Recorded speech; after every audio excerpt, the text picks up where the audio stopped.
अस्सलाम वालेकुम दोस्तों। आज हम लोग बात कर रहे हैं रमज़ान के रोज़े के बारे में। अभी कुछ दिनों में, चंद दिनों में रमज़ान शुरू होने वाला है। आप सबको रमज़ान की मुबारकबाद।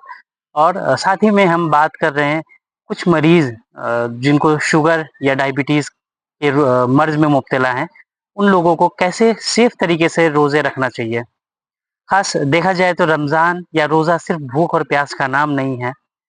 अगर आपने डायबिटीज़ के साथ में बगैर कोई प्लानिंग के, बगैर कोई इन्फॉर्मेशन के रोज़ा रखा तो वो एक आपका खतरे का बाइस बन सकता है। अ, कैसे लोगों को रोज़ा रखना चाहिए, कैसे लोगों को डायबिटीज़ वाले लोगों को रोज़ा अवॉइड करना चाहिए, ये सारी बातें कुछ मेडिकल गाइडलाइंस वगैरह भी हैं इनके बारे में, डायबिटीज़ से रिलेटेड गाइडलाइंस भी हैं।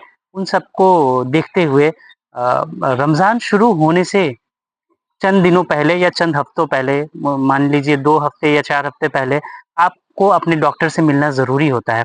एक प्री रमज़ान एक कंसल्टेशन करना एक बेहद ज़रूरी होता है क्योंकि डॉक्टर आपका चेकअप करेंगे, आपके ब्लड शुगर लेवल्स को देखेंगे, आपका दरमियानी 3-4 महीने का जो ब्लड शुगर है, जिसको हम HbA1c के लेवल से देखते हैं, वो चेक करेंगे, किडनी फंक्शंस असेस करेंगे।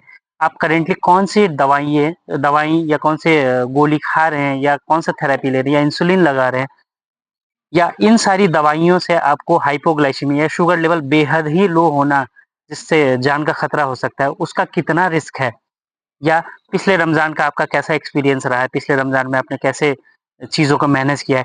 ये सारी चीज़ों को मद्देनज़र रखते हुए आप अपने डॉक्टर से सलाह ले सकते हैं और इम्पोर्टेंट बात ये है कि हर डायबिटिक पेशेंट रोज़ा रख सकता है। ये बात एकदम गलत है। अगर आप बिना डॉक्टर के सलाह के साथ अगर आपने रोज़ा रखा तो कई बार आपको खतरा भी हो सकता है। तो सिंपल बात ये समझें कि अगर इसमें हम लोग डायबिटीज़ वाले मरीज़ों को 3 कैटेगरीज़ में डिवाइड करते हैं, जिनको उच्च जोखिम या हाई रिस्क होता है। कुछ लोगों को मॉडरेट रिस्क या मध्यम रिस्क होता है। कुछ लोगों को एकदम मामूली सा रिस्क होता है। ये 3 कैटेगरीज़ में हम डिवाइड करते हैं। आप अपने डॉक्टर से मिलेंगे तो आपके डॉक्टर ट्राई करेंगे कि आपको इन तीनों कैटेगरीज़ में से आप कौन से कैटेगरी में फ़ॉल करते हैं। कुछ जो हाई रिस्क वाले कैटेगरी है जिनमें टाइप 1 डायबिटीज़ या जो इंसुलिन सिर्फ़ इंसुलिन से ही उनकी डायबिटीज़ मैनेज हो रही है या फिर रिसेंटली उनके डायबिटीज़ से रिलेटेड कॉम्प्लिकेशंस लाइक अब डायबिटीज़ कीटोएसिडोसिस हम लोग बोलते हैं जिससे या सीवियर हाइपोग्लाइसीमिया या प्रेगनेंसी विथ डायबिटीज़ या किडनी डिज़ीज़ या बहुत ही हाई HbA1c की वैल्यूज़ हैं। इन लोगों को हम लोग जनरली अवॉइड करते हैं। उनको मशवरा ये देते हैं कि आप लोग रोज़े से बचें।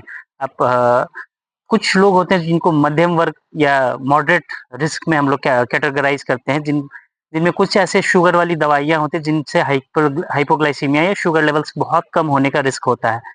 या कुछ लोग होते हैं जिनमें एकदम लो रिस्क होता है, वो generally they are well to go, वो आसानी से अपने रोज़े मुकम्मल कर सकते हैं बिना बिना बहुत मामूली से रिस्क के साथ। तो मान लीजिए एक साहब हैं 52 इयर्स के टाइप 2 डायबिटिक हैं और वो एक दवा मेटफॉर्मिन पे हैं, जिनका HbA1c 6.8 है, blood sugar levels nearly constant है या वेल कंट्रोल्ड है। ऐसे लोग यूजुअली रोज़ा रख सकते हैं बिना किसी मुश्किल के साथ। या मान लीजिए एक और साहब हैं जो 60 इयर्स के हैं बट वो इंसुलिन लगाते हैं, 2 टाइम इंसुलिन लगाते हैं सुबह और शाम में और साथ ही साथ में पिछले महीने में उनको 2 बार हाइपोग्लाइसीमिया के एपिसोड्स होने की वजह से उनको हॉस्पिटल में एडमिट किया गया था।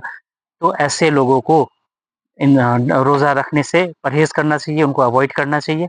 याद रखें इस्लाम में भी जान की हिफ़ाज़त सबसे पहले है, तो आप अपनी जान की हिफ़ाज़त करें।